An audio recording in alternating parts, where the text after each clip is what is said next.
Muy buenas para todos. Mi nombre es Jacqueline Chaparro. En esta oportunidad vamos a desarrollar la Guerra del Pacífico, un conflicto bélico que se desarrolló entre los años 1879 y 1883. Los países involucrados son Bolivia, Perú y Chile. Y para comenzar, lo que vamos a hacer es situarnos a mediados del siglo XIX para comentarles que el desierto de Atacama había adquirido un gran valor económico en ese momento. ¿Y qué tenía de especial el desierto de Atacama? Lo cierto es que habían descubierto yacimientos de guano y de salitre, ambos con un buen precio en el mercado internacional de entonces. Estos dos productos, tanto el guano como el salitre, se usaban principalmente como fertilizantes. Bueno, para comenzar a desarrollar el tema vamos a hablar entonces de la relación que había al momento del conflicto entre Perú y Bolivia. Bueno, lo importante es destacar que desde 1840 Perú gozaba de un monopolio del comercio internacional, del guano, hasta que comenzaron a disminuir esos ingresos provenientes de la exportación porque el salitre comenzó a reemplazarlo al guano en su uso agrícola. Por esta razón, el Estado peruano creó por ley en 1873 un estanco del salitre, sometiendo a control estatal la comercialización y el precio del fertilizante. La ley fracasó y 3 años después Perú estatizó las empresas del salitre, hasta entonces en manos de capitales peruanos, británicos y chilenos, entre otros. Sin embargo, había también depósitos de salitre en la provincia boliviana de Antofagasta y en el norte de Chile, que competían con el guano y el salitre peruano de Tarapacá, y que hacían imposible el control del precio internacional por parte de Perú. Entonces, el Estado peruano comenzó a comprar licencias de explotación que otorgaba el Estado boliviano, le ofreció una política de precios común y empezaron a presionar a las empresas chilenas que operaban en Bolivia con el fin de que redujeran su producción. Bueno, hasta aquí hablamos de la relación entre Perú y Bolivia, cómo comienza esta relación entre los estados y en torno a la explotación del guano y el salitre. Por otra parte, Bolivia y Chile mantenían desde 1842 diferencias en cuanto a los límites que la dividían en la franja costera. La interpretación chilena establece que su territorio alcanzaba hasta el paralelo 23 de latitud sur, mientras que para los bolivianos el límite se fijaba en el paralelo 26. Si bien habían realizado en todo ese tiempo varios acuerdos, la situación se complicó cuando en las tierras en disputa se descubrieron importantes yacimientos de salitre.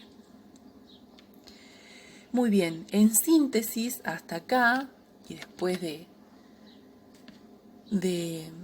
aclarar esto, podemos decir que el origen del conflicto entre Chile y Bolivia fue la disputa por la soberanía sobre el territorio desértico de Atacama, principalmente el litoral a través del cual Bolivia tenía acceso al mar. Este territorio no había despertado mayores rivalidades hasta que se convirtió en un espacio de expansión para la burguesía chilena, gracias justamente a este descubrimiento de yacimientos de salitres en el litoral, reservas guaneras en las islas y plata en caracoles. Perú, por su parte, debió involucrarse en el conflicto como aliado de Bolivia debido a que anteriormente habían firmado una alianza defensiva. Bueno, para seguir desarrollando este tema vamos a hablar de las causas. La primera causa que vamos a establecer es justamente este problema de delimitación de las fronteras que mencionamos anteriormente. La segunda causa es el pacto de alianza entre Bolivia y Perú. Desde el punto de vista peruano, este pacto se hizo creyendo conveniente resguardar las salitreras de Tarapacá, vecina de las salitreras del territorio boliviano y amenazado por el avance chileno. En este pacto se obligaban las partes al planteamiento del arbitraje previo a la guerra, a no menoscabar su soberanía, a no concluir tratados de límites sin conocimientos de la otra parte, Además, quedaba abierta la posibilidad de la adhesión de otros estados a esta alianza. Lo cierto es que este tratado no cayó para nada bien, principalmente a Benjamín Vicuña Maquena, quien se sintió traicionado por el gobierno peruano. Este caudillo y representante del liberalismo de Chile sería un intenso propulsor de la guerra a partir de ese momento. Los intereses, la tercera causa de la que vamos a hablar son los intereses económicos británicos en Chile. Debido a las políticas que se habían establecido en materia de inmigración, llegaron a Chile europeos, principalmente empresarios. Hasta entre 1830 y 1879, justamente por esta causa, se expandió la industria manufacturera en Chile, se instalaron molinos, fábricas de refinación de azúcar, de vidrio, fundiciones metalúrgicas, también avanzaron las comunicaciones, telegrafía, construcción de caminos, escuelas. Comenzó una serie de lazos o intercambios con Inglaterra, como por ejemplo en la importación del carbón. Pero en este periodo también comienzan, tanto capitalistas extranjeros como nacionales, a explotar los recursos naturales de Chile.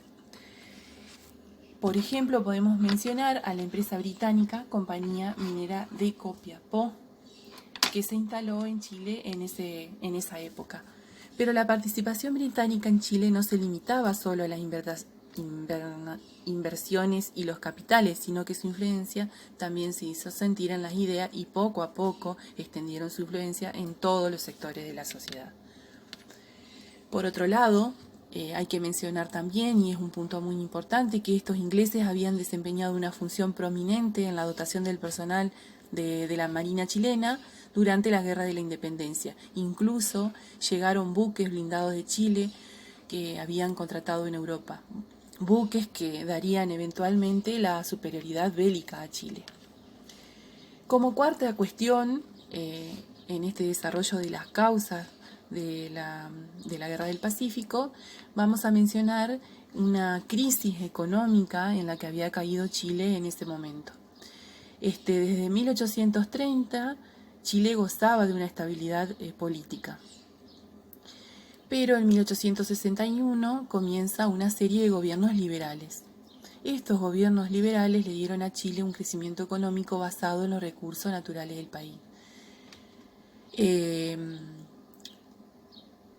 Por ejemplo, la actividad agrícola, que se limitaba al mercado interno, a excepción del trigo que se exportaba. Pero para exportar dependían en gran medida del cobre. En 1880, Chile había perdido esa supremacía en el mercado mundial del cobre, debido a la apertura de nuevos mercados como Estados Unidos y España. Otra cuestión es esta crisis económica internacional. Esta depresión económica produjo una baja de la plata, escasez del circulante metálico a causa de la baja del precio del cobre y del trigo en el mercado londinense, y de la fuerte exportación de la moneda de oro y plata que los empresarios se veían obligados a hacer para pagar sus compromisos en Europa. Todas estas cuestiones complicaron sus vínculos externos, las bases del crecimiento económico y la modernización lograda hasta entonces. Como quinta causa, vamos a hablar de una crisis diplomática que se vivió en Chile en 1878. Esta crisis diplomática, en la que tuvieron un rol muy importante los capitalistas chilenos que operaban en el territorio boliviano de Antofagasta, debido a que a la Asamblea Nacional de Bolivia estableció un impuesto de 10 centavos por tonelada de salitre exportado por el puerto de Antofagasta. Esta medida violaba una cláusula del Tratado de Límites celebrado entre República de Chile y la República de Bolivia, en un tratado que se habían comprometido a no aumentar durante 25 años los derechos de explotación sobre minerales explotados a las personas y capitales negocios chilenos. Lo cierto es que la guerra estalló definitivamente, y por eso este punto de la crisis diplomática es la que marcamos como detonante de la guerra, esta cuestión de los impuestos a la exportación de salitre. La guerra estalló cuando Bolivia, a partir de la negativa de la revocación de la disposición del nuevo impuesto, decidió rematar los bienes de Chile retenidos. O sea, estos empresarios, estas empresas que operaban en Bolivia, que eran de origen chileno, se negaron a pagar los impuestos. Ante esto hubo una reacción militar por parte de Chile, quien invadió los territorios. Luego de varias batallas y combates, Chile, Perú y Bolivia accedieron a firmar un pacto de tregua que puso fin a la guerra. Bueno, para continuar tenemos que hacer ahora un análisis de las consecuencias que dejó este conflicto. Y lo primero que vamos a mencionar y lo primero que vamos a decir sobre este tema es que este conflicto generó las mayores modificaciones en el mapa político de la región. Al finalizar el conflicto, los tres países accedieron a nuevas delimitaciones territoriales que podemos apreciar en el mapa y tratados políticos que acordaron entre sí. Sin embargo, quien más salió beneficiado de este pacto fue Chile, ya que logró conquistar diversos territorios y obtener ventajas económicas. Entonces, puntualmente, si tenemos que hablar de las consecuencias en cuanto a territorio, debemos decir que Bolivia perdió el territorio correspondiente a su provincia de La Mar, hoy la región de Antofagasta, y que además era el territorio que le daba acceso al Océano Pacífico. Perú debió ceder a Chile la provincia de Tarapacá, por entonces la única zona del mundo en donde se explotaban estos yacimientos de salitre. Lo más importante de todo es que estos dos países, perdedores de la guerra, se hundieron en una crisis económica posteriormente y política. Por su parte, el ganador de la guerra, Chile, emprendió una expansión territorial de alrededor de 1/3 de su superficie anterior y adquirió el control sobre los únicos yacimientos de salitre en el mundo, lo que le permitió remontar los problemas económicos, sociales y políticos generados por la recesión y que además de amenazar su economía, amenazaba su proyecto de Estado-Nación. En materia económica, pudo restablecer sus vínculos con los mercados internacionales de bienes y servicios financieros. Pero hay que destacar también que la consecuencia no menos importante de este conflicto fue un comienzo de relaciones muy complejas entre estos tres países vecinos. Los tres países beligerantes experimentaron a partir de esta guerra problemas en sus relaciones, ya que desde la década de 1880 han sido muy complejas, incluso con situaciones puntuales que han llegado a ser motivo de fuertes fricciones. Para concluir entonces, y como para brindarles una síntesis de todo esto y sacar unas ideas más claras, podemos decir que las causas de esta guerra, de este conflicto, se originaron debido a los planes hegemónicos. El afán expansionista de Chile y su objetivo de apoderarse de la riqueza salitrera, tanto boliviana como peruana. También podemos resaltar que los accionistas de las compañías de salitre y ferrocarriles de Antofagasta eran miembros del gobierno chileno, de manera que los empresarios ingleses contaban con representantes funcionales a su objetivo y juntos buscaron en la guerra con el Perú la manera de acrecentar sus beneficios económicos. Apoderarse de Tarapacá fue el incentivo para llevar adelante una guerra en la que tenían inmensas posibilidades de ganar. Otra cuestión, y para traer este conflicto a la actualidad, vamos a decir que Chile durante casi 140 años, ante el reclamo boliviano de recuperar su litoral marítimo y poner en discusión un tratado de límite firmado entre los dos países en 1904, siempre postergó las intenciones de Bolivia.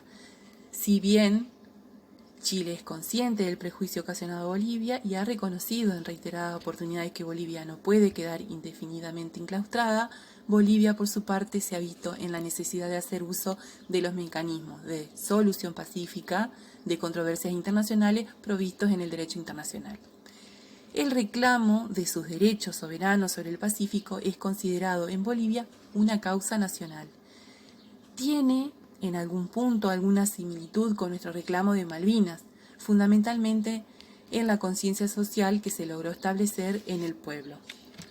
Es materia de estudio y reivindicación en todos los ciclos escolares. El himno al mar se canta en prácticamente todos los actos oficiales y fechas destacadas.